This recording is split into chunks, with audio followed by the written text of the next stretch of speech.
So much time is spent building executive presence and showing up professionally in person. But have you thought about whether or not you're also showing up as a confident, impactful, and powerful leading woman online? Today, I am going to go over 3 tips to help you step into your authority on Zoom or whatever video conferencing platform you use.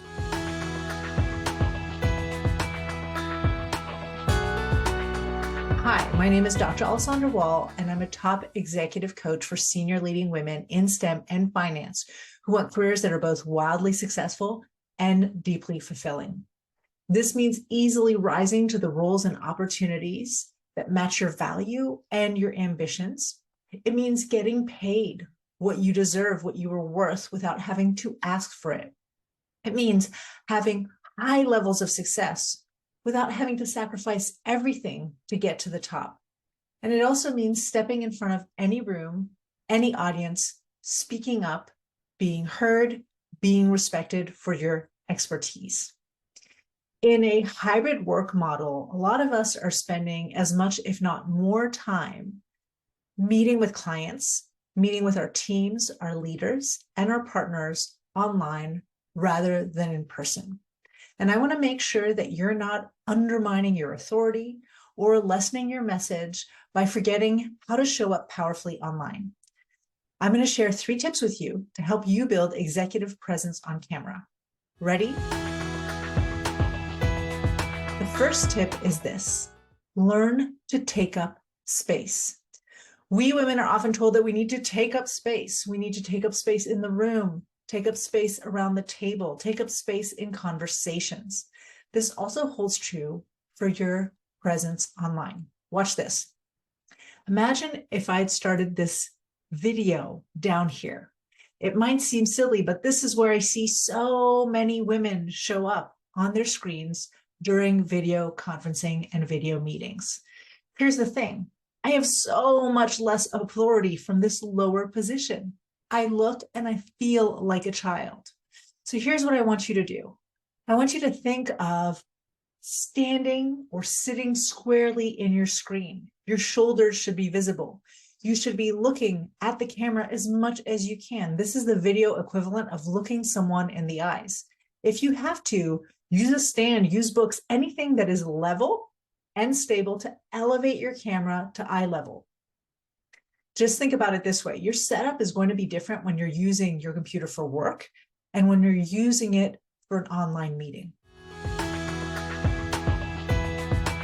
It is really important to make sure that your equipment allows your audience to see you and hear you fully. We know that making a favorable impression is important. If people have to squint to see you, if they can't see your eyes or your expression, if it's hard for them to hear you, all of those things can distract them from you and your message. If you're somebody like me who spends a fair amount of time online in meetings, just make sure that the people who are sitting across from you on screen get to see you fully. A lot of our processing, a lot of the assumptions that we make about people, about situations, about events happens subconsciously. We're not thinking that lighting is terrible, therefore I don't want to speak to her.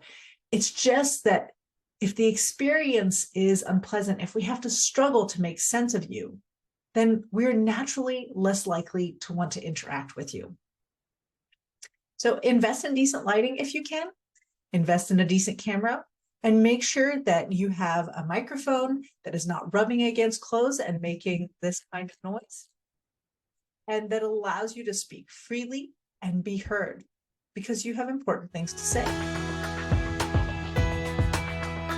Third and final piece of advice to show up with more power and more authority on camera: dress the part. Dress the part, whether you're stepping into a shared office or your own private office.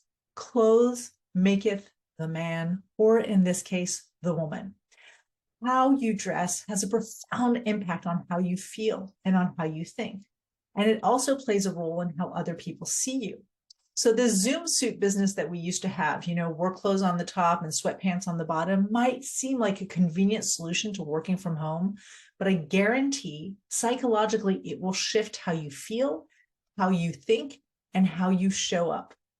If you're showing up for calls in clothing that don't represent your professionalism, that don't represent your role, that aren't aligned with your industry or your business, people will take note, even if it's just unconsciously, and it will impact how they see you. These small things, such easy things to transform, can either undermine or elevate your authority. Now it's your turn. What is one tip that you would like to share with me about how you show up with more authority on camera? I, for one, can't wait to hear it.